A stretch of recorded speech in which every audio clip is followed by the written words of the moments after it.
What is up, YouTube? Welcome back to my lawn here in Central North Carolina. I am Mr. Ferguson. We got a little bit of a weird angle here with the sun, but hopefully I can move you in place there. Thank you so much for checking out the video today. We've not really done a official video of repair seeding. Like, how do we do that? Do we just throw seed out?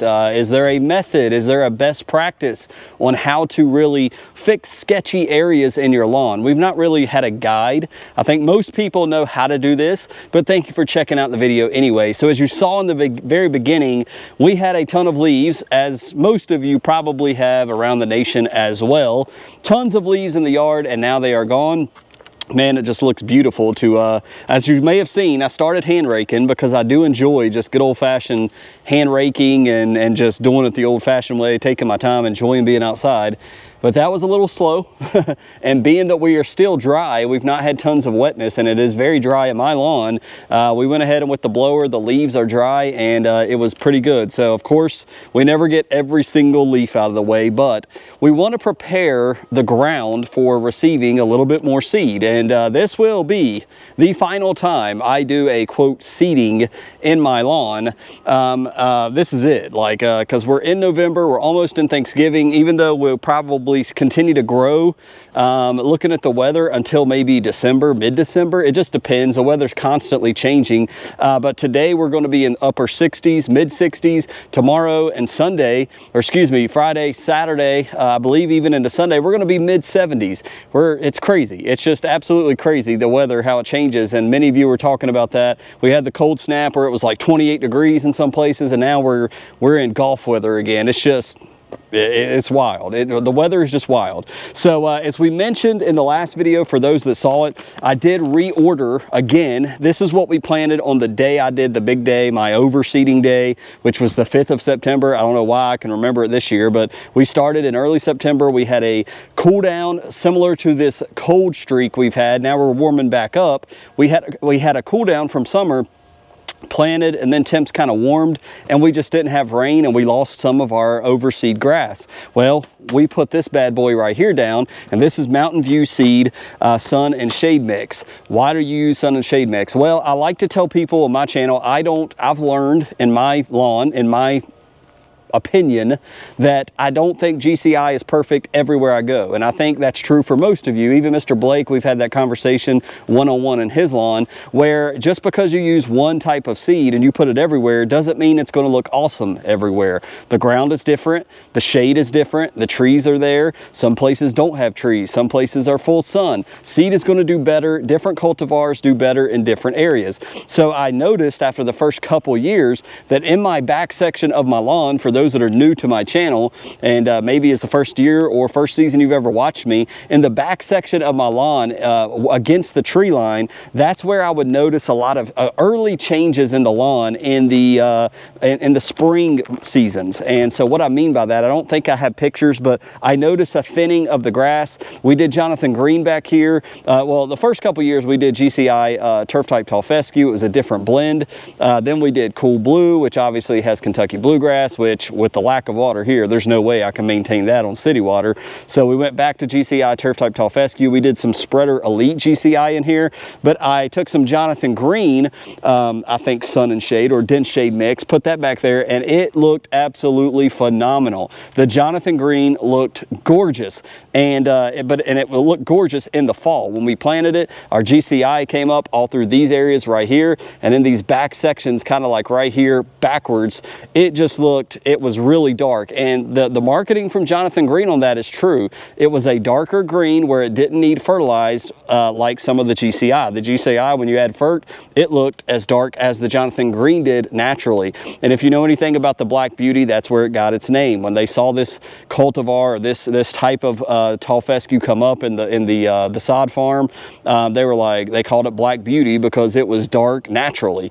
So anyways, with that being said, we also know that the trees we've got trees over here. We've obviously got a big tree right here, and we've got these trees right here in my backyard. We know it's difficult to grow grass there, so you don't need to comment that. We know it. Thousands of people have said it. It is difficult. I don't care. I like having grass there. I'm going to continue to do it. I know that, yes, we could edge this out and put pine straw back there. One time I did it, and it was a hassle to go in the truck and pick up pine straw from a member in our church. I just don't feel like doing it. It's too much work for little payoff. It looks decent for a little bit, and then it just, and then the pine straw goes away. Fortunately, I don't have to deal with pine straw. I'm sorry for those that do.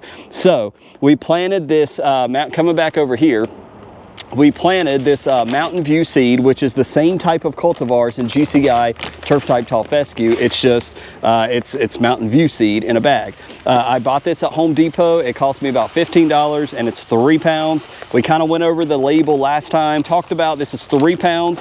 We've got 12.34% tall fescue, and it's called Supersonic. I'm not sure what kind that is, or you could look up these cultivars to see, are they better in wet weather? Are they better in more sunlight, less sunlight? How are they in disease? That is something interesting. We know that in the turf type tall fescue, that it is great for disease resistant, brown patch resistance, all that good stuff. But anyways, so we got Supersonic tall fescue at 12.34%, Stellar 4GL perennial ryegrass at 11.18%. The ryegrass will come up in like 3 days. If we constantly water the seed, the ryegrass should shoot up really fast. Then we got Bolt Kentucky Bluegrass. That's 9.5% of this bag. It obviously will take Kentucky Bluegrass 21 days for that seed to even germinate, and then the plant has to grow from there. Bluegrass does spread a little bit. And then lastly, we have Radar 2 Chewing Fescue, 9%, which the chewing fescue will do great when the leaves come back in the spring. We have shade in these areas. Right now we have full sun in these areas, but when the shade comes, the chewing fescue will do great.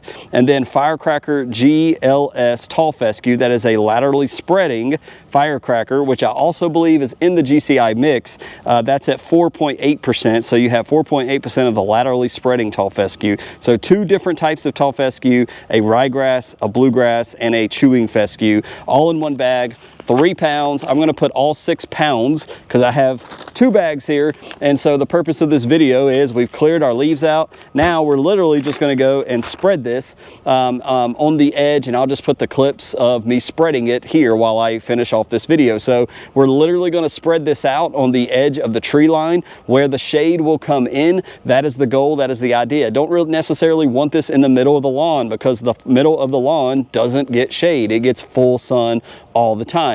So as we spread that pretty heavy, 6 pounds in this, what I would guess probably 1,000 square feet or less section, I'm going to try to also take this tool, which I talk about all the time on the channel. I figured I would show you. This is what I refer to as the garden weasel. It sounds like the spurs of a cowboy boots right here.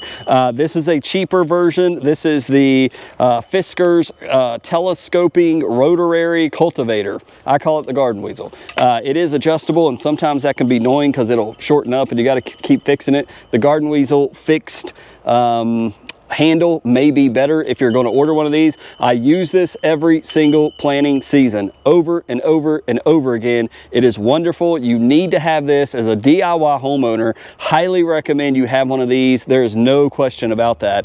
When you put your seed down, you hit this, you just hit the spurs and you push the seed into the ground. Sometimes if you add topsoil, you push the seed and thing with this in the ground and then put more seed on top and then run it over again with the garden weasel just to ensure, and you're going to have grass pop up, especially this time of year. Of course, you want to add water. If you set it, forget it.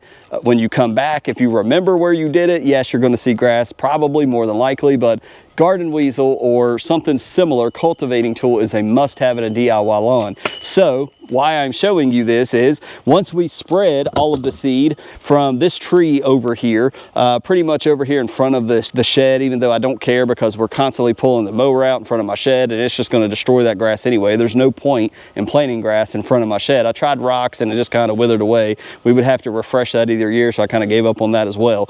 But with that said, coming back through here on the edge, edge of some of the tree lines, and in the back area, I'm just gonna run the garden weasel over the seed a little bit to just kind of push it in the ground a little bit so it doesn't blow away. So when it does rain, it will stick in the ground. So when the roots do germinate, they're already there and they don't have to dig into the ground. They're already buried a little bit into the ground. So that is the goal of this video. So thank you for tuning in. Very simple video. We got the leaves covered. We got our last seeding down for our sun and shade mix. And now hopefully by the time December, January comes around, it'll be a slow germination process. But why are we doing this now for those that may be new? And the purpose is not to look good right here, right now. Yeah, it does look great. Our GCI 3000 FERT looks unbelievably good, and the turf is dark, and we can stripe this bad boy up and make it look award-winning. I mean, it looks really, really good, even though we're still growing in some sections. But the purpose is for spring, when everybody else is like, it's time to plant grass seed. We've already done it. Our grass roots have had months of time to get into the dirt, to mature, and when you fertilize it in spring, it's going to pop and look amazing, because fall is when you want to do your turf type tall fescue and your sun and shade mix, not in the spring. The spring gives you very little time to get it mature and in the ground and do all of this work before the summer heat comes. Then by the time the summer heat comes, it kills all of your work, and you're like, screw that, screw lawn care, and you quit. So this is why we do it now. So we have all of these holiday months and into early of 2026 to mature our lawn, so that by spring it's going to look outstanding. I hope this has been helpful to you. If you're not subscribed to the channel, hit the subscribe button. Let me know your experience. What's your weather looking like? Are you still seeding? And after this, I'm going to be watering as well. Are you watering in your lawn? Are you guys getting some of the water out there as well? Are you seeing the coronal plasma ejections, or whatever it's called, in the solar atmosphere, and seeing the aurora lights, or whatever it's called? Like, are you seeing all these crazy things in the sky? Let me know your thoughts below. Hope this has been helpful to maybe a beginner. If this has helped you and you're like, you know what, I need to listen to that, let me know below that this has helped you. It encourages me to make some simple videos like this. So back to repair seeding. I'm going to do the work now. God bless you guys. We'll catch you next time. All right, let's get it done, baby.